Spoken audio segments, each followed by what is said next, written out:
গাছ পাগল যারা তারাই বুঝে গাছের পিছনে কতটা সময় দিতে হয়, তারপরে সাকসেস পাওয়া যায়। তা আমি ম্যাক্সিমাম সময়টা না দিলেও মিনিমাম সময়টা দেওয়ার চেষ্টা করি। তো আজকে আমি গাছের জন্য তরল জৈব সার তৈরি করব। তো এই সর্ষে খোল পচিয়ে আমি তরল জৈব সার তৈরি করব।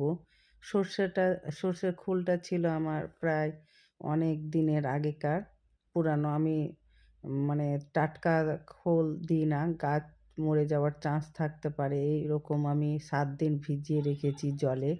এটা ১.৫ কেজি সর্ষে খোল ছিল, আমি ১৫ লিটার জলে ভিজিয়ে রেখেছি। রেশিওটা হচ্ছে ১০০ গ্রাম সর্ষের খোলের সঙ্গে ১ লিটার জল।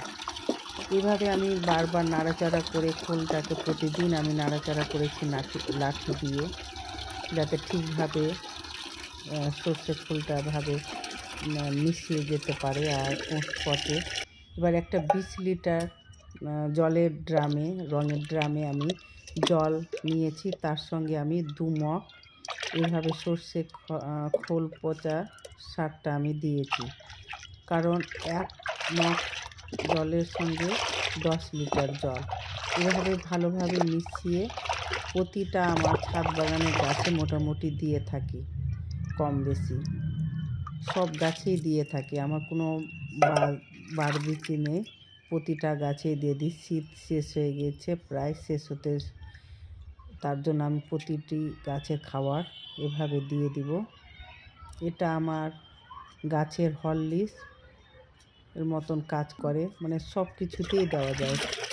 বিশেষ করে দেখো ড্রাগন গাছে আমি এ সময় সমস্ত যেটা ড্রাগন গাছ আছে ড্রাগন গাছেও দিয়ে দিচ্ছি। আর এটা যখন দিব তখন মাটিটা যাতে শুকনো থাকে, তাহলে ভালো হয়, ছত্রাকের সম্ভাবনাটা কম থাকে